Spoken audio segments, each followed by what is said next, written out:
भारत की अर्थव्यवस्था दौड़ती रह जाएगी और ट्रंप का धरा रह जाएगा टैरिफ, ये दावा किया गया है। तो वहीं चाइना ने सिगरेट शराब सब बंद कर दिया है। अचानक से सरकारी खर्चे में कटौती क्यों की जा रही है? जियोपॉलिटिक्स में बहुत कुछ चल रहा है, हमेशा की तरह जानने को मिलेगा बहुत कुछ। आइए जानते हैं इन खबरों को विस्तार से। अमेरिका के राष्ट्रपति डोनाल्ड ट्रंप ने भारत समेत कई देशों पर रेसिप्रोकल टैरिफ लगाए हैं। हालांकि इसमें अभी 90 दिन की मोहलत दी गई है, लेकिन भारत पर इसका ज्यादा असर नहीं होगा। मूडी की एक रिपोर्ट में कहा गया कि भारत टैरिफ से निपटने के लिए अच्छी स्थिति में है। रिपोर्ट में कहा गया कि अमेरिका के टैरिफ और दुनिया भर में व्यापार में हो रही दिक्कतों का असर भारत पर कम होगा। ऐसा इसलिए है क्योंकि भारत की अर्थव्यवस्था मजबूत है और यहाँ सामान का निर्यात कम होता है। भारत पर कम असर इसलिए होगा क्योंकि भारत का अमेरिका के टैरिफ से सीधा संपर्क कम है। रिपोर्ट के मुताबिक भारत कई तरह की चीजें दूसरे देशों को बेचता है, जिससे उसे फायदा होता है। भारत की अपनी अर्थव्यवस्था भी बहुत बड़ी है, इसलिए भारत को दूसरे देशों को सामान बेचने पर ज्यादा निर्भर नहीं रहना पड़ता है। इसमें भारत की कोई खास कमजोरी नहीं बताई गई है, लेकिन इसमें कहा गया कि भारत के पास खासकर बंदरगाहों के मामले में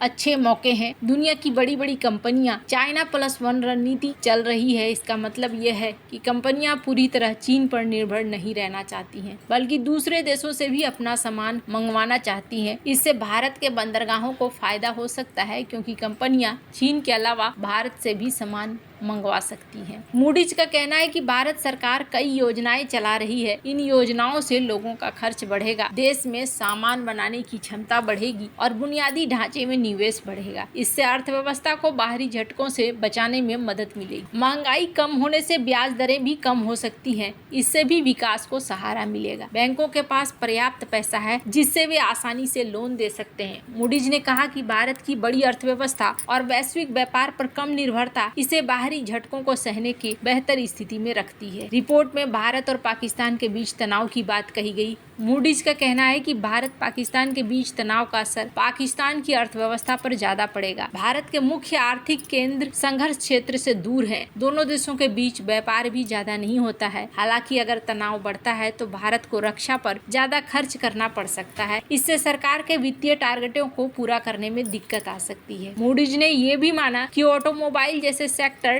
टैरिफ को दिक्कत हो सकता है, जो अमेरिका को निर्यात करते हैं, लेकिन भारत का सर्विस सेक्टर मजबूत है और अर्थव्यवस्था घरेलू बाजार पर ज्यादा निर्भर है, इसलिए भारत पर ज्यादा असर नहीं होगा। इस महीने की शुरुआत में मूडी ने भारत के 2025 के विकास का अनुमान 6.7 से घटाकर 6.3 कर दिया है, लेकिन फिर भी ये G20 देशों में सबसे ज्यादा है। अप्रैल में अमेरिका ने कुछ चीजों पर नए टैरिफ लगाए थे, हालांकि बाद में इसे 90 दिनों के लिए रोक दिया गया। बेस टैरिफ अभी भी 10% है, लेकिन कुछ सेक्टर जैसे स्टील और एल्युमिनियम पर अभी भी ज्यादा टैक्स लग रहा है। हालांकि भारत को लेकर एक और बात कही है। ग्लोबल रेटिंग एजेंसी मूडीज ने अपनी इस रिपोर्ट में कहा है, चीन को लेकर चाइना प्लस वन रणनीति का फायदा भारत को ही मिलेगा। मूडीज ने कहा कि वैश्विक सप्लाई चेन में आ रहे बदलावों का फायदा भारत को मिल सकता है। कई कंपनियां चीन पर अपनी निर्भरता को कम करते हुए मूडीज ने कहा कि वैश्विक सप्लाई चेन में आ रहे बदलावों का फायदा भारत को मिल सकता है। कई कंपनियां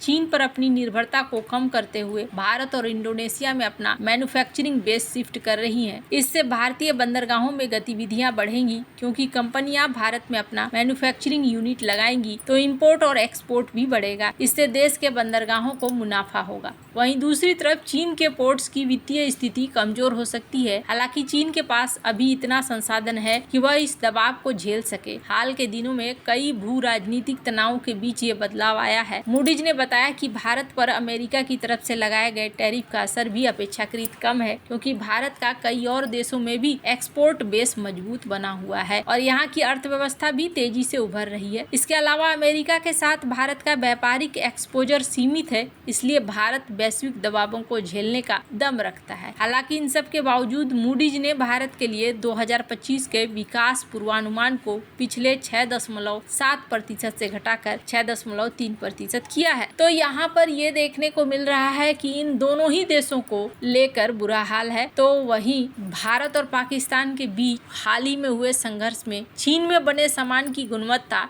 एक बार फिर जग जाहिर हुई। पाकिस्तान ने इस संघर्ष में बड़े पैमाने पर चीन के हथियारों और रक्षा साजो सामान का यूज किया, लेकिन ये किसी काम के नहीं निकले। इसमें पाकिस्तान का साथ देने वाले चीन के खिलाफ भारत ने अब कड़ा रुख अपना लिया है। सरकार चीन से आने वाले छोटे घरेलू उपकरणों और इलेक्ट्रॉनिक सामानों पर लगाम लगाने की तैयारी कर रही है। इसके लिए सरकार ने सुरक्षा नियमों को और सख्त कर दिया है। हाल ही में पता चला है कि चीन से आने वाले कई इलेक्ट्रॉनिक उपकरण घटिया क्वालिटी के हैं। अब कुछ खास तरह के उपकरणों पर BIS का मार्क होना जरूरी होगा। इसमें electric recliner, furniture, Whirlpool bath, spa, electric toilet, कपड़े सुखाने की मशीन, तौलिया गर्म करने वाले उपकरण और इलेक्ट्रिक ब्यूटी प्रोडक्ट शामिल हैं। ये सभी उपकरण बिजली या बैटरी से चलते हैं। ET की एक खबर के मुताबिक चीन से आयात पर सख्ती का एक मकसद ये भी है कि सरकार देश में ही इन चीजों का उत्पादन बढ़ाना चाहती है। इससे घरेलू उद्योगों को फायदा होगा और उपभोक्ताओं को घटिया किस्म के सामान से बचाया जा सकेगा। उद्योग और आंतरिक व्यापार संवर्धन विभाग ने इस बारे में 19 मई को एक आदेश जारी किया। डिप्टी वाणिज्य उद्योग मंत्रालय के अंतर्गत आता है।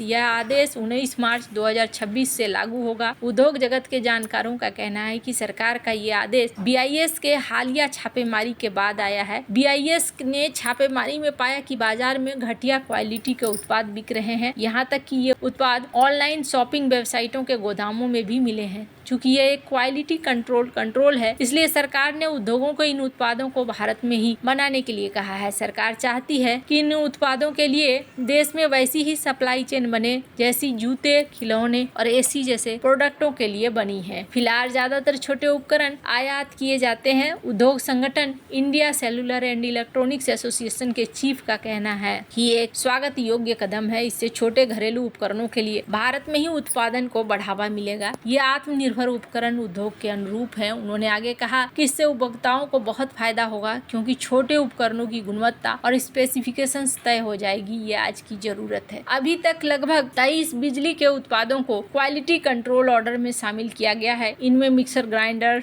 Ceiling fan, geyser, washing machine, microwave oven, induction stove जैसे उपकरण शामिल हैं। नए आदेश के अनुसार बड़ी कंपनियों को 19 मार्च 2026 से नियमों का पालन करना होगा। छोटी कंपनियों को 19 जून 2026 से और सूक्ष्म उद्यमों को 19 सितंबर 2026 से इन नियमों का पालन करना होगा। हालांकि सभी इलेक्ट्रॉनिक उत्पादों को सुरक्षा मानकों को पूरा करना होगा, लेकिन सरकार ने कुछ प्रोडक्ट की एक लिस्ट भी दी है। इस लिस्ट में electric shaver, hair clipper, electric frying pan, steam cooker, कीटनाशक, coffee maker, electric can opener, electric street food squeezer, egg beater, outdoor barbecue, battery से चलने वाले massager, food warmer, heating pad, toothbrush, saver शामिल हैं। एक बड़ी electronic contract manufacturer company के एक अधिकारी ने कहा कि चीन से आने वाले कई बिजली के प्रोडक्ट पश्चिमी देशों के क्वालिटी और सुरक्षा मानकों को पूरा नहीं करते हैं। वे तय स्पेसिफिकेशंस के अनुसार भी नहीं बनाए जाते हैं। उन्होंने कहा कि यह आदेश इन सभी प्रोडक्टों को भारतीय बाजार से बाहर निकालने में मदद करेगा, यानी भारत में सिर्फ अच्छी क्वालिटी के और सुरक्षित उपकरण ही बिकेंगे। इससे ग्राहकों को फायदा होगा और भारतीय उद्योगों को भी बढ़ावा मिलेगा। सरकार का ये कदम मेक इन इंडिया अभियान को मजबूत करेगा। आपको क्या लगता है इन सब मामले में? आपकी क्या राय है? कमेंट कर जरूर बताएं। जल्द मिलते हैं अगली वीडियो में नई खबर के साथ।